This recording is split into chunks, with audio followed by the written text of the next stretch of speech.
So let's go ahead and let's get straight into this because Act 3 is we have a lot of reading to get through in Act 3, so I'm trying to split it in half. So each day, whether you're watching this recording or reading this in class, it's heavy reading. It's a lot to get through.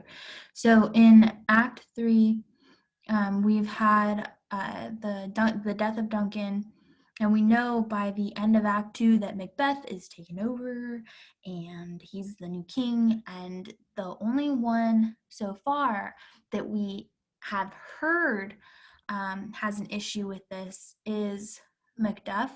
Macduff just doesn't seem to like Macbeth the way that he favored Duncan. And so he's already kind of got a problem with it. So remember, Macduff is the other name that we're going to look out for. But at the beginning of scene 1 in Act 3, we have kind of it revealed that someone else has an issue with Macbeth becoming king. We remember the only one, aside from Lady Macbeth, and of course the three weird sisters, the witches, the only other one that knows about the predictions, Banquo, right? The friend, the fellow captain, or whatever title, depending on your book they had.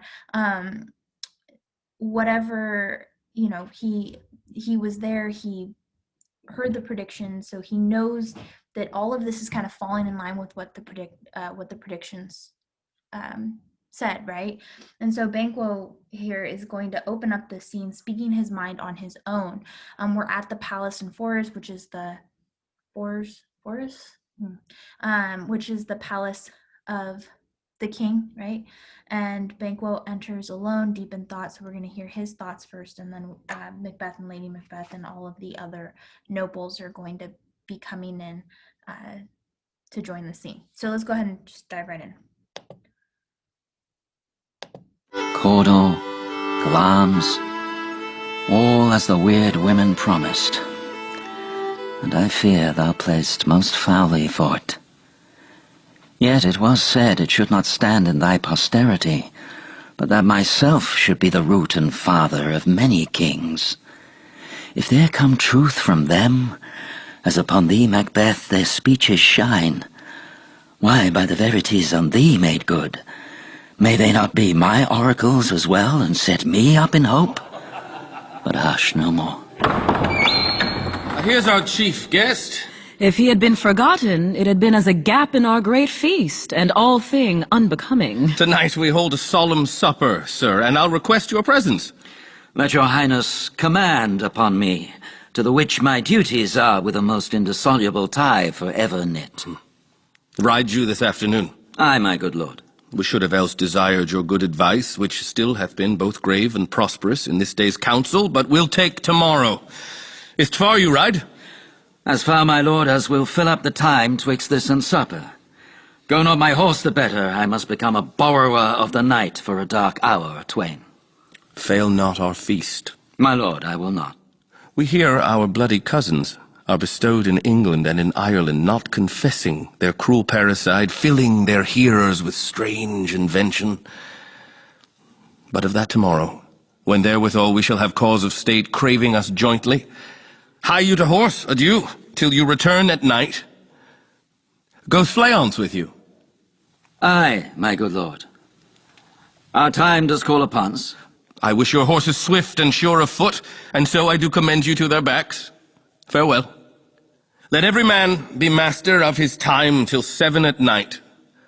To make society the sweeter welcome, we will keep ourselves till supper time alone. Well then, God be with you. Okay, so we've excused pretty much everybody except Macbeth and his servant from the stage. And in a moment, after we continue to play it, Macbeth is going to excuse his servant and he's going to be alone on the stage. And so we can get his thoughts. But if we're looking at just this scene with Banquo, Banquo is not forgotten about the predictions.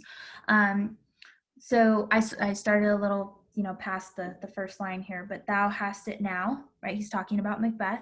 King, Cawdor, Glamis, you have it all, right? Just as the Weird Sisters promised in the first lines of Banquo. But right after that, we get the indication that Banquo doesn't really believe that Macbeth got it legitimately. He says, I fear thou playest most foully for it. So Banquo doesn't know for sure, but his suspicion is that Macbeth did something, right? Whatever, whatever, if he hired those two guys and then killed them, the guards that were framed for the murder, whether or not he, conspired, and however secondhand it may have been, Banquo suspects that Macbeth had something to do with Duncan's death, right? To a certain point. Maybe he believes completely that, Macbeth killed him the way that he did, right? But Banquo does give credit to the idea that, well, but still, whether he did it, legitimately or not, the witch's predictions came through. And so he says that near the end of it, may not my oracles as well, and set me up in hope, but hush, no more. And so he's talking about his own prediction, right? So, well, if the witch's predictions worked for you, why not for me? So he thinks now that maybe no matter how Macbeth got his crown, he thinks that maybe there could be something in his predictions for his sons, right? That his sons would eventually take the crown. But he's going to leave that alone right now because he doesn't want to. It's going to get tense between him and Macbeth because Banquo is the only one that knows about this prediction. So Macbeth enters and a little back and forth, like, Lady Macbeth, the nobles, they're having a feast tonight, and Banquo has to go ride on with his son, and he suspects that he will probably be riding for a good chunk of the day and into the night. So Banquo is going to be leaving the castle with his son on horseback, riding on, and the hope is that they will return that night, but he says, I'm not sure. We may have to be riding into the night. And so that's important to kind of remember where Banquo and his son Fleance are during this act. So the one thing that we do want to continue on, sorry, you guys are starting, I didn't even say this, in the yellow book, you guys started on page 92, so I'm on 94 now. In the blue book, I am looking at 79 near the bottom, Macbeth's lines there. Macbeth says, we hear our bloody cousins are bestowed in England and Ireland. So who do we know has escaped to England and Ireland? This is Duncan's sons, Malcolm and Donalbain, right? And Macbeth is full on with this lie that they hired these guards to kill their father. He's pushing that lie, right? He says that they're not confessing. They're cruel parasites. They're not confessing that they killed their father. And they're filling, and this is the thing he's got to worry about. They're filling their hearers with strange invention. So the boys didn't just disappear. They're looking for allies. They're looking for people who will believe them. So the boys have a theory about who killed their father, and they're beginning to kind of share that with other people, because if they were promised the throne, right, it was given to them, they're not just going to disappear into the abyss. They're going to be looking for supporters and looking for people to help them get their throne back. And so Macbeth has to worry about that. The boys are not dead and they're out of his reach, and so they can potentially be a huge threat to him and his crown that he has now. All right, let's go ahead and let's continue. I'll be with you. Sirrah, a word with you. Attend those men our pleasure. They are, my lord, without the palace gate. Bring them before us. To be thus is nothing, but to be safely thus. Our fears in Banquo stick deep, and in his royalty of nature reigns that which would be feared. 'Tis much he dares, and to that dauntless temper of his mind he hath a wisdom that doth guide his valor to act in safety. There is none but he whose being I do fear, and under him my genius is rebuked, as it is said Mark Antony's was by Caesar. He chid the sisters when first they put the name of king upon me, and bade them speak to him. Then, prophet-like, they hailed him father to a line of kings. Upon my head they placed a fruitless crown, and put a barren sceptre in my grip, thence to be wrenched with an unlineal hand, no son of mine succeeding. If it be so, for Banquo's issue have I filed my mind. For them, the gracious Duncan, have I murdered, put rancors in the vessel of my peace, only for them and mine eternal jewel given to the common enemy of man, to make them kings. The seeds of Banquo, kings. Rather than so, come fate into the list and champion me to the utterance. Okay, so before the servant leaves, he asks them, there are men at the gate that Macbeth has requested. And so he asks the servant to go get them. And before he goes and gets them, after he goes, he leaves the room, Macbeth is by himself, and he has this little thing here. At the top of his little soliloquy here, it says, to be thus is nothing, but to be safely thus. And so what he's referring to here is the crown, right?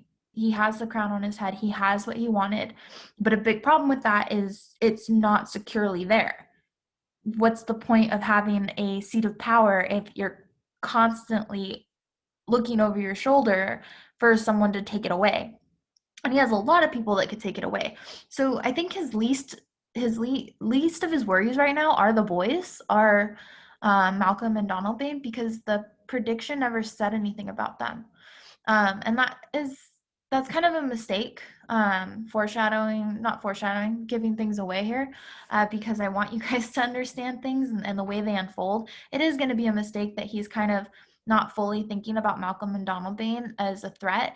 His focus here is on Banquo, right? He says that Banquo, our fears in Banquo stick deep, so we're afraid of Banquo. And in his royalty of nature reigns that which would be feared. Not only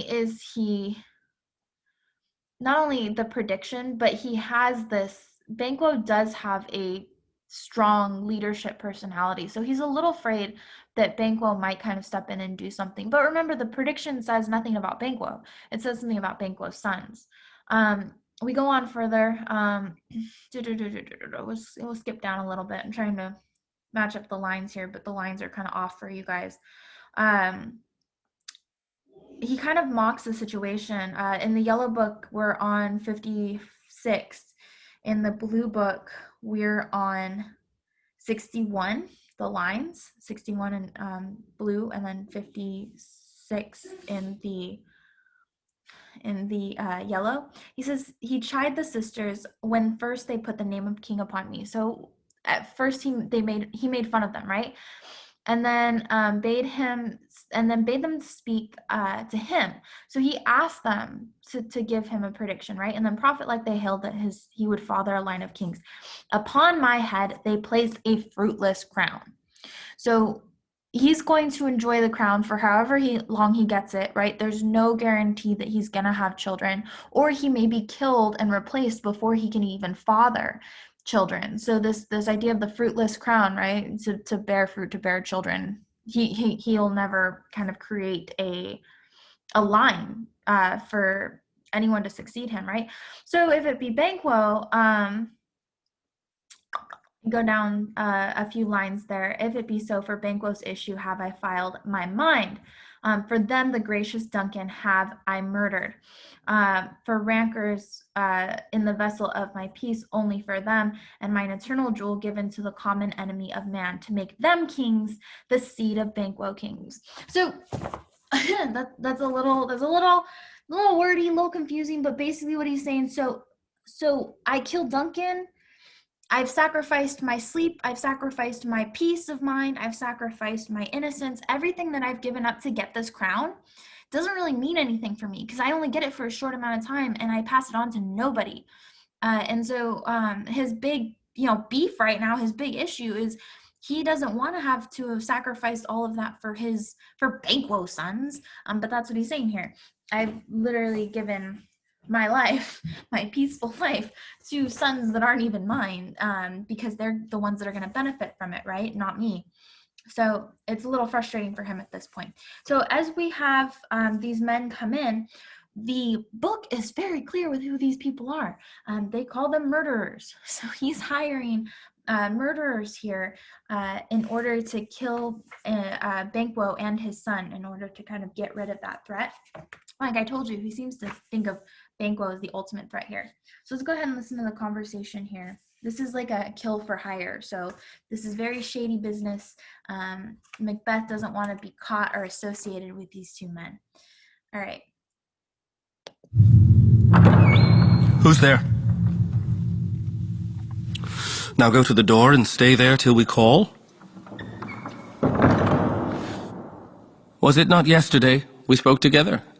It was, so please your highness. Well then. Now, have you considered of my speeches? Know that it was he, in the times past, which held you so under fortune which you thought had been our innocent self. This I made good to you in our last conference, passed in probation with you, how you were borne in hand, how crossed, the instruments who wrought with them, and all things else that might to half a soul, and to a notion craze, say, thus did Banquo. You made it known to us. I did so, and went further, which is now our point of second meeting. Do you find your patience so predominant in your nature that you can let this go? Are you so gospelled to pray for this good man and for his issue, whose heavy hand hath bowed you to the grave and beggared yours forever? We are men, my liege. Aye. In the catalogue you go for men.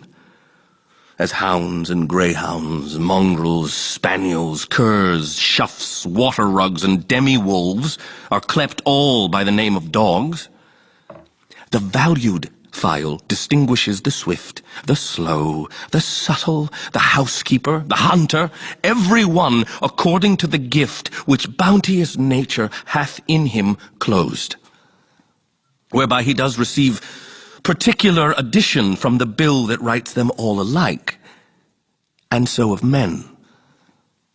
Now, if you have a station in the file, not in the worst rank of manhood, say it, and I will put that business in your bosoms whose execution takes your enemy off, grapples you to the heart and love of us, who wear our health but sickly in his life, which in his death were perfect. Okay, so before I go any further, let's just pause and talk about this, right? What's he saying? It's not really clear on what he's framing Banquo for, but the murderers that come in, the murder for hire, right? These two guys, they supposedly have had bad fortune, bad issues lately. And he says, Macbeth tells him, well, have you considered, basically, they've talked before, right? Have you considered my speeches on 83 near the top in the blue book and the yellow book? It was shortly after they came in. And he says, now that it is he that in times of past which held you so under fortune, which you thought had been our innocent self, this made good to you our last conference passed in probation with you, how you were borne in hand, how crossed the instruments, who wrought with them, right? Who crossed you, and all the things else that might to half a soul have been a notion crazed, say, thus did Banquo. All honesty here, it's not clear what he's framing Banquo like for. Supposedly they've had bad fortunes, supposedly they've had like rough luck, and whatever happened to them were the results of Banquo, something that he did, right? And it's not clear, so we're not really sure what he's framing him to do, because remember, Banquo was supposed to be this honorable guy. But at this point, he's saying like, is this okay with you? A little bit further down there, like, did you find your patience so predominant in your nature that you can let this go? So everything that's bad in your lives is Banquo's fault. I've proven this to you. Are you going to kill this man for me? And when the murderer said, well, we are men, my liege. We're not going to stand for this dishonor if all that kind of plagues us is Banquo's fault. And then that moment there where he says, I, in catalog, ye go for men, as hounds and greyhounds, mongrels, spaniels, curs, sloughs, water rugs, and demi-wolves are clept all by the name of dogs. So every human, right, is technically of the man species, right? Or every man is part of the human species, whatever you want to say. Like, yeah, you're a man. But like there are different kind of species of dogs, different levels of dogs, right? You look down on mongrels, you favor like purebreds. So yeah, you're a man, but only technically, right? You're men, but only technically. And you don't really want to fall into that lower category of manlyhood. You want to be a man that takes revenge on the guy that wronged you, right? So he's definitely kind of pushing their buttons here. So this isn't just a pay for hire. He's making it so that if these murderers were to be tempted to share this information with anyone, there would be justice behind it. You know what I mean? So like Macbeth doesn't want to be caught like killing Banquo for no reason or for fear that his line is going to take over Macbeth's crown. He doesn't want suspicion on him. And so if this were to be discovered that he hired these men or that these men went to Banquo and hurt him, they have motive, supposedly, because Banquo is guilty for whatever issues they have. And then he could potentially even frame Banquo as a dishonorable man if those allegations are true, right? So Macbeth is going about this kind of stealthy. He's trying to do this in a way where it can't come back at him. Okay. Perfect. I am one, my liege, whom the vile blows and buffets of the world hath so incensed that I am reckless what I do to spite the world. And I another, so weary with disasters, tugged with fortune, that I would set my life on any chance to mend it or be rid on't. Both of you know Banquo was your enemy. True. True, my lord. So is he mine. And in such bloody distance that every minute of his being thrusts against my nearest of life. And though I could, with barefaced power, sweep him from my sight, and bid my will avouch it, yet I must not, for certain friends that are both his and mine, whose loves I may not drop, but wail his fall, who I myself struck down. And thence it is that I to your assistance do make love, masking the business from the common eye for sundry weighty reasons. We shall, my lord, perform what you command us. Though our lives... Your spirits shine through you. Within this hour, at most, I will advise you where to plant yourselves, acquaint you with the perfect spy of the time, the moment on't, for it must be done tonight, and something from the palace. Always thought that I require a clearness. And with him, to leave no rubs nor botches in the work, Fleance, his son that keeps him company, whose absence is no less material to me than is his father's, must embrace the fate of that dark hour. Resolve yourselves apart. I'll come to you anon. We are resolved, my lord. I'll call upon you straight. Abide within. It is concluded. Banquo, thy soul's flight, if it find heaven, must find it out tonight. Okay, so before we continue on, just really quickly, the last bit there on 85 and then 100. Yeah? Sure. 100 in the yellow, 85 in the blue. Macbeth's little line there. So Banquo's your enemy, and the guys are like, yeah, true, my lord. And then he goes, so is he mine, in such bloody distance that every minute, he's my enemy too. His very existence is disturbing to me. I would like you to get rid of this. Well, if he's really a dishonorable man, if Banquo is a dishonorable man, Macbeth is the king, right? He can punish anyone the way that he wants to punish them. You guys remember the Thane of Cawdor? He didn't get a trial. He didn't get, to talk to the king. He just got his head cut off, right? So, or however they killed him. So there's nothing really stopping Macbeth from killing Banquo, or is there? Remember we talked about Macbeth just now, wanting to kind of keep clean of any more suspicion. And so at the bottom of that little bit there, he says that the reason I don't, because of course I can kill him whenever I want, right? But yet I must not, for certain friends that are both his and mine, whose love whose loves I may not drop, but wail his fall, who I myself struck down. So he has particular people in power or that are supporting him that he wants to keep close to him. And these are also friends of Banquo. So he doesn't want to cause any suspicion with any of the other nobles, basically, right? If he were to just start, we'll see this, if he were to just start being violent and killing for no reason, Macbeth is going to start causing rumors and issues, and people are going to start getting upset with his he's going to become a tyrant. Basically, they're going to be upset with him having the crown. So remember, we talked about this. Just because you wear the crown at this point, it doesn't mean that you are supported blindly. If you're a bad leader, someone can come along and question your right to the throne and can push you off of it. Getting the throne is a very bloody business at this point in history, right? So Macbeth could lose this if he upsets too many people, and we already have Malcolm and Donalbain causing problems overseas, talking to people about rumors, and then we have the possibility of Banquo coming up to question the his crown. So he has some issues. He doesn't want to get any more enemies.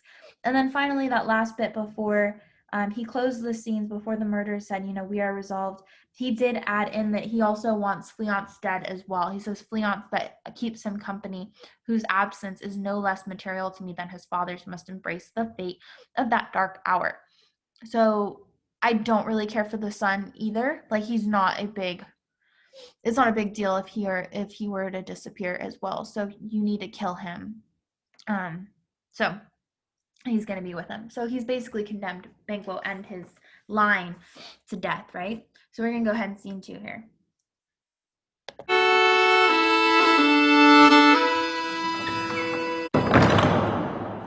Is Banquo gone from court? Aye, madam, but returns again tonight.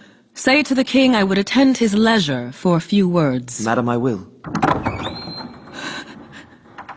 Naught's had, all spent, where our desire is got without content.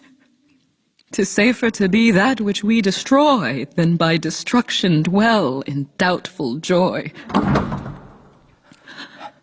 How now, my lord? Why do you keep alone? Of sorriest fancies your companions making, using those thoughts which should indeed have died with them they think on. Things without all remedy should be without regard. What's done is done. We have scorched the snake, not killed it. She'll close and be herself whilst our poor Malice remains in danger of her former tooth. But let the frame of things disjoint, both the worlds suffer ere we will eat our meal in fear and sleep in the affliction of these terrible dreams that shake us nightly. Better be with the dead, whom we, to gain our peace, have sent to peace, than on the torture of the mind to lie in restless ecstasy. Duncan is in his grave. After life's fitful fever, he sleeps well.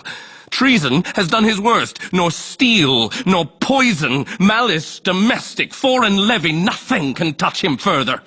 Okay, so we have marital issues. The Lady Macbeth and Macbeth for the first time since we had this separation after, or this killing of Duncan, and they're gonna like powwow afterwards. This is the first time we kind of see them talk to one another and they're alone, right? Not that was so long ago. But Lady Macbeth is definitely revealing that there are some issues in their relationship now. So we analyze their issue in their relationship in the first act. They're very dependent on one another. She kind of controls her husband. She can kind of turn him whichever way she wants to turn him, right? She has a good say in what his actions are and how he behaves. And in turn, I mean, she loves him, or he loves her. I know that. I don't know about the other way around. At that point, I don't know if she knows that she loves him, but as we kind of move through the acts, I think that her desperation to repair the relationship, her kind of wariness of the way he's behaving, does show that she did have some kind of affection for him. But I guess you could also characterize that as maybe she's paranoid herself about being caught. Personally, I think there was an affection for him. I just don't think she realizes how deep an affection until she's basically taken it too far and she's pushed him over the edge. But because here she says, she kind of breaks down after the servant leaves and before Macbeth comes in. She says, "Naught's had, all spent, where our desire is got without content." So basically, we got what we wanted, but we're not happy. We got the crown, but it's like our happiness has kind of been dashed away. Tis safer to be that which we destroy than by destruction dwell in doubtful joy. So there's a lot of tension right now in their position. Their marriage is no longer happy. And as we can see, as Macbeth kind of enters in, he hasn't let the murder drop. He hasn't let his stress, he hasn't relaxed. He hasn't, forgotten about what's happened. He's having issues letting go. And as a result, they're having issues in their relationship. They're not the team that they once were. And you guys can see that by the way, she tells him when he enters, she said, "Things without all remedy should be without regard. What's done is done. We can't undo what we did. So you need to let it go. You can't undo killing Duncan. So you need to relax and just let it go." And Macbeth snaps at her, right? We scorched the snake, but we didn't kill it. Basically, we bought ourselves a temporary position, but it's not, all threat is not removed, right? As we go down, that he talks about Duncan. He says that, well, before he goes that, he's better be with the dead, whom we to gain our peace have sent to peace, lain on the torture of the mind to lie in restless ecstasy. There is so much stress and anxiety and unhappiness now in their marriage because of the role of king that he's trying to protect, that he's basically like, it would be better to be dead. At least our minds would be quite, like there'd be some kind of peace there, right? It's like we sent, he goes on, sorry, Duncan is in his grave after life's fitful fever, he sleeps well. So Duncan, when you're alive, when he was alive, Duncan had to deal with human issues, human worries. He had to deal with pain. He had to deal with emotional distress. He had to deal with all the things that make us human, that make us live, right? And sometimes that's just a lot of work and a lot of pain. Right? It's just life. But he says that now Duncan's dead, he can relax. He's fine. There's nothing that's gonna bother him anymore. He's really, what bothers the dead? Nothing. They're dead. So he kind of has this like comparison, right? We're the ones basically that have freed him from all stress, and in doing that, we've caused more stress to us than anything imaginable, right? It's like death, it looks like a nice deal now because it's just a little quiet for my mind that is constantly anxious and constantly worried about keeping this crown on my head. And so yeah, right away we'll continue this conversation here, but you guys can pick up that Lady Macbeth is trying to repair the damage that has been done, but there has been damage done, and we can see that just by the way Macbeth treats her already. Their relationship has gone from emotional, supportive, loving, a little controlling, a lot controlling, sorry, that's a lot controlling, to right after they kill Duncan, there's just this kind of separation, right? He's talking about things that she doesn't understand, the voices. She's already starting to be a little hesitant with him, a little scared with him. And then now she kind of she's like afraid to speak her mind to him. She's always putting on this act and trying to kind of get him to calm down. And he's now like biting her back. He just doesn't, he's not sweet with her anymore. He's not loving or even gentle with her. He's just straight up like fierce at her. I don't even know if I don't think it's because it's her, but just because he has so much on his mind. Okay. Come on, gentle, my lord. Sleek o'er your rugged looks. Be bright and jovial among your guests tonight. So shall I, love, and so I pray be you. Let your remembrance apply to Banquo. Present him eminence both with eye and tongue. Unsafe the while that we must lave our honours in these flattering streams, and make our faces vizards to our hearts, disguising what they are. You must leave this. Oh, full of scorpions is my mind, dear wife. Thou knowest that Banquo and his fleance lives. But in them nature's copies not etern. There's comfort yet. They are assailable. Then be thou jocund. Ere the bat hath flown his cloistered flight, ere to black Hecate's summons the shard-born beetle with his drowsy hums hath rung night's yawning peal, there shall be done a deed of dreadful note. What's to be done? Be innocent of the knowledge, dearest Chuck, till thou applaud the deed. Come, sealing night, scarf up the tender eye of pitiful day, and with thy bloody and invisible hand cancel and tear to pieces that great bond which keeps me pale. Light thickens, and the crow makes wing to the rooky wood. Good things of day begin to droop and drowse, whilst night's black agents to their praise do rouse. Thou marvelst at my words, but hold thee still. Things bad begun make strong themselves by ill. So prithee, go with me.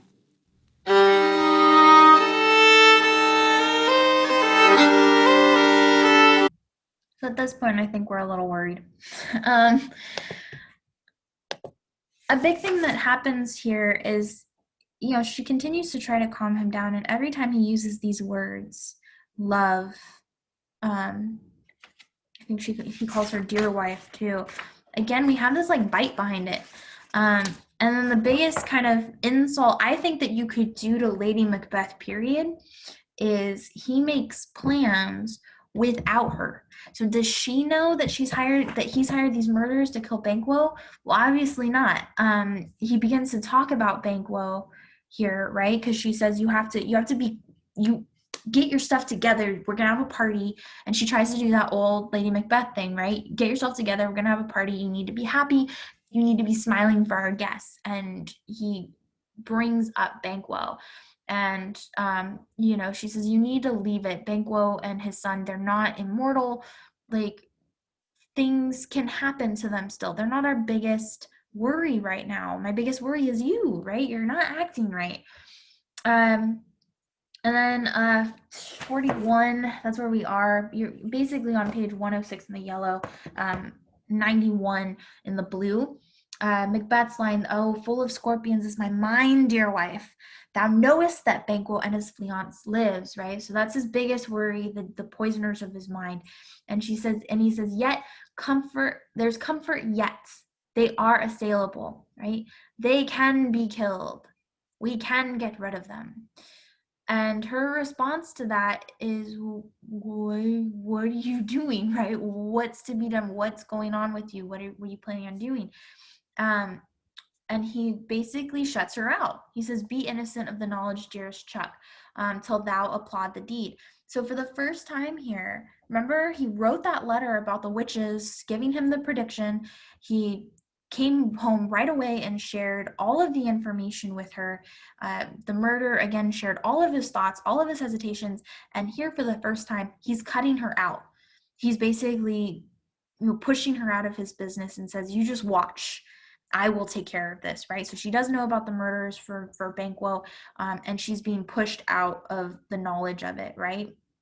And so that's a big thing about their relationship. Before, it was all consultation. They really either Lady Macbeth made the decision or they acted together. And so now he's making decisions on his own, and not only on his own, but he's cutting her out of it, which is a big, it leads to issues in a relationship that functioned very much on just kind of being open with one another before. All right, so coming, where are we?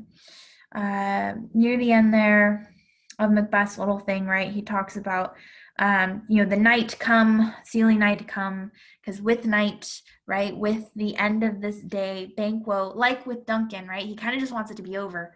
Banquo will be dead, the invisible hand cancel, and tear to pieces that great bond that makes me pale, right? That thing that's bothering me, Banquo and his son, that'll be over. There'll not be a problem by the end of today. And that last bit there, which I think is interesting because we're going to kind of see this lead him to, he already is a little insane. It's leading him to insanity. That last line he tells his wife, right? But hold these still, right? Know this. Things bad begun make strong themselves ill. Things bad begun make strong themselves by ill. Basically, by doing bad actions, you're building yourself up to do even worse actions, right? So the more that you kill or the more that you do that is, bad, like essentially bad, the more you get used to it. We saw this, remember, in Lord of the Flies, right? The boys kind of start out with the killing of the pigs, and at first, when he finally is able to do it, Jack is like twitching at the blood. He can't handle the sight of it, or he's not that comfortable with it. You can kind of, the writer describes him twitch and kind of blink his eyes at the blood, and then by the end of it he's just so comfortable with it that he can do horrible things to these pig bodies, right? So by committing bad actions, we continue to kind of strengthen ourselves towards crueler and crueler actions. And so that's what he's saying here, like through the killing of Duncan, who was supposed to be the man that he was most loyal to and most able, to defend and support. Now he's able to kill Banquo, who's a friend with a fellow soldier, but also a dear friend with him, and someone that's very close to him, right? So at a certain point, right, who are we not capable of killing? We get so used to it, it becomes a normal thing. It just becomes second nature. So we'll kind of watch too, protecting his crown. He kind of gets bolder and bolder with what he has to do, to a point where it doesn't matter who he has to take out. As long as he has what he supposedly wants, he's good. But is this what he wants, right? It's not making him happy at this point. So we have to kind of keep analyzing this. Like, why are you doing this? It's like with one bad action, he's pretty much set in those ways, and he can't kill enough or dig himself out of it. He keeps having to kind of do these horrible actions to continue something that's not even making him happy. Okay, this one is just blah, blah, blah now. Let's go ahead and let's read. So scene 3, that's the last thing we're going to read. These are the 2 murderers. They have a third with them. They're going to, and they're basically been stalking Banquo and his son. And so they're going to now do what Macbeth hired them to do, right? So there's a little action in this. You'll hear some kind of wrestling around and fighting and yelling. And make sure that you're reading the screen directions, because that's the only way you know what's happening, because this is going to be them attacking those 2. So here we go.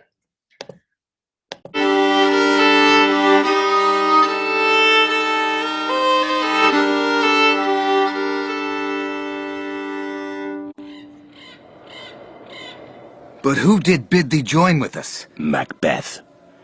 He needs not our mistrust, since he delivers our offices in what we have to do to the direction just. Then stand with us. The west yet glimmers with some streaks of day. Now spurs the lated traveler apace to gain the timely inn, and near approaches the subject of our watch. Hark! I hear horses. Give us a light there, ho. Then Okay, so here comes Banquo. So sorry, I just forgot to note it. So the third joining them at the beginning, the murder at one of the first ones. Because remember, the first murder and the second murder in your books as they're titled, those are the ones that met with Macbeth.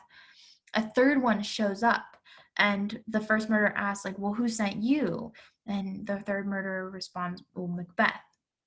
And it's just kind of assumed that he needs not our mistrust, since he delivers our offices and what we have to do in the direction just. So the second murderer kind of defends him and says, he's backing us up. He's helping us with what we have to do. So don't mind him. But we have this third murderer that's just kind of randomly shown up. So here we go. Oh, then 'tis he. The rest that are within the note of expectation already are i' the court. His horses go about almost a mile. But he does usually, so all men do, from hence to the palace gate, make it their walk. A light! A light! 'Tis he! Stand to it! It will be rain tonight. Let it come down! Oh, treachery! Flying and fast! Fly, fly, fly! Of his revenge! Oh, slave!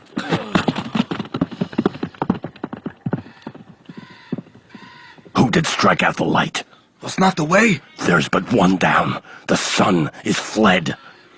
We have lost best half of our affair. Well, let's away and say how much is done. Okay, so we'll pause there. So I want you guys to keep note or keep remembering that the third murderer just kind of randomly showed up at the end there. So when we do have Banquo and Fleance enter the scene, there's the attack, and you would see this on the stage, right? Obviously, he's not going to stab the actor, but you would see the struggle on the stage. Banquo is killed, right? And when he is killed, he beckons that his son run, right? He just tells his son, fly, fly, thou mayest revenge. So you need to go and avenge me, right? So Fleance takes off. And then at the end, we know that it's confirmed. The third murderer says, there's but one down, the son is fled. So we know that Fleance, who is all we need for replacing Macbeth on the throne, the son has ran off, right? So he hasn't been killed. So the threat, even though Macbeth has killed Banquo, the threat is very much still there, right? If the witches are correct in their prophecies. So we're gonna go ahead and leave it there. Hopefully that wasn't too torturous for you guys. And then we're gonna go ahead and finish it in class if you're watching this for your asynchronous. Yeah. All right. Cool. Have a good rest of your day, guys.